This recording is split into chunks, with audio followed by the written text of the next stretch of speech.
আমাদের 13 নম্বর অঙ্কটা দেখো কি বলছে।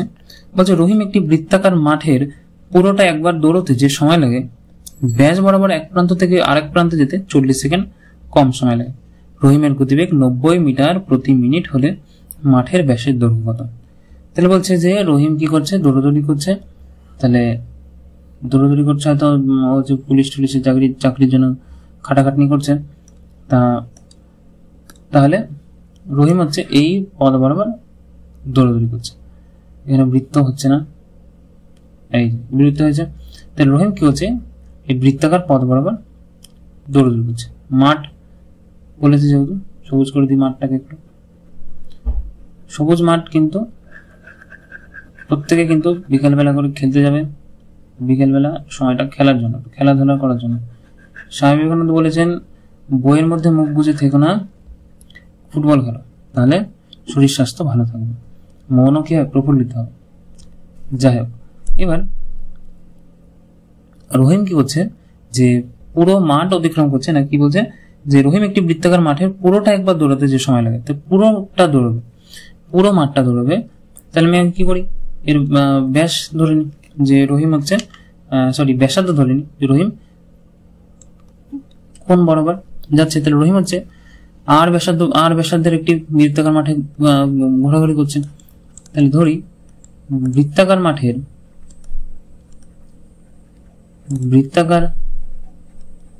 মাঠের ব্যাসার্ধ হচ্ছে 8 মিটার। বৃত্তাকার মাঠের ব্যাসার্ধ হচ্ছে 8 মিটার। তা রহিম কতখানি দূরত্ব অতিক্রম করছে? তাহলে রহিম পুরো মাঠ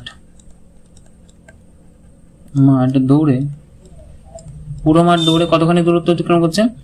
পুরো মাঠ দৌড়ে হচ্ছে 2 পাই আর, এতখানি 2 পাই মিটার দূরত্ব সে কি করছে, অতিক্রম করছে।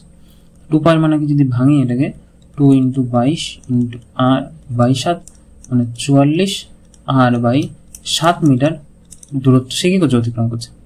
আর বলছে সে ব্যাস বরাবরও দূরত্ব অতিক্রম করছে, তাতে তার কম সময় লাগছে, 40 সেকেন্ড কম সময় লাগছে। আচ্ছা, রহিমের গতিবেগ দিয়ে দিয়েছে। দেখো রহিমের গতিবেগ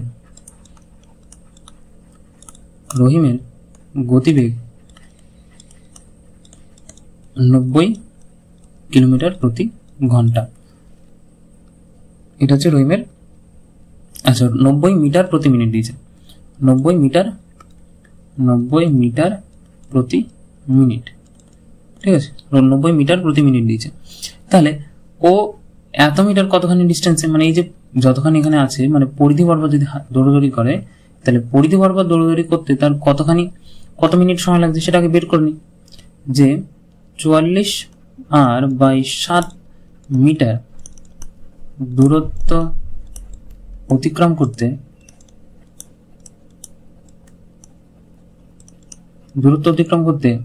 সময় লাগে কতখানি? দেখো 90 মিটার অতিক্রম করতে লাগে 1 মিনিট। তাহলে এত মিটার দূরত্ব অতিক্রম করতে কত সময় লাগবে? দেখো আমি এখানে আরেকটা লাইন করা উচিত ছিল, তো আমি তোমাকে বলে দিচ্ছি 90 মিটার অতিক্রম করতে লাগে 1 মিনিট।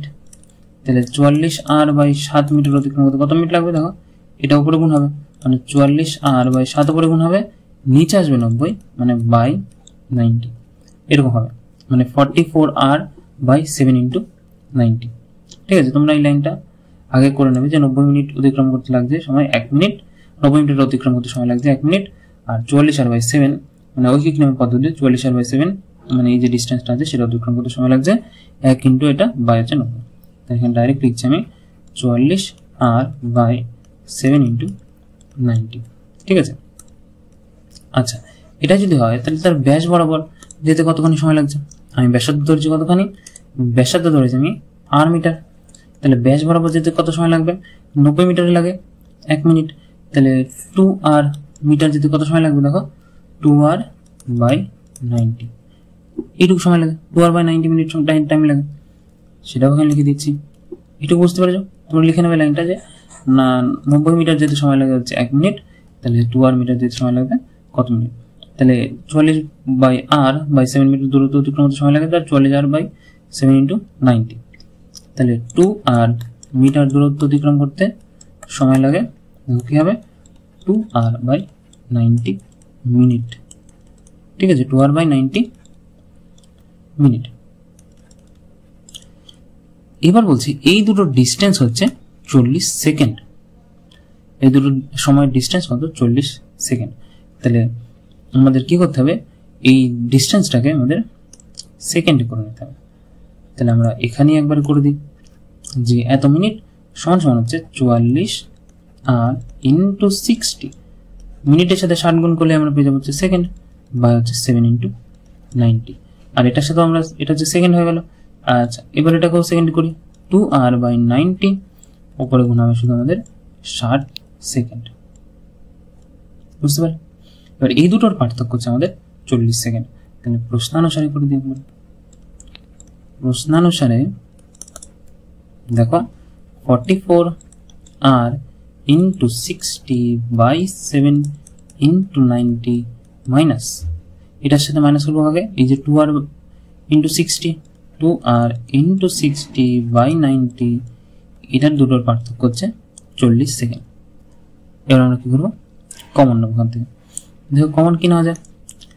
কমন নেওয়ার আগে কাটাকাটি করি, 0 0, এখান থেকে 0 0 কাটছি, 3 × 2 = 6, 3 × 3 = 9, 3 × 2 = 6, 3 × 3 = 9। তাহলে কাটাকাটি করে অ্যাকচুয়ালি কি হচ্ছে দেখো, 2/3 আর মানে এই পুরো পার্টটাই সবার মধ্যে কমন। দেখো 3 আছে, 2 আছে, এখানেও 2 আছে, এখানেও 3 আছে, আচ্ছা এখানেও আর আছে, এখানেও আর আছে, আচ্ছা 44 এর মধ্যে 2 আছে, আর এখানেও 2 আছে। তাহলে অ্যাকচুয়ালি আমি ডাইরেক্ট কমনই লিখছি যে 2r/3, মানে এখানে যেটা আছে এই পুরো পার্টটা 2r/3, এই পুরো পার্টটা মানে 4r/3 হবে, কারণ এখানে 2 আর হচ্ছে আমাদের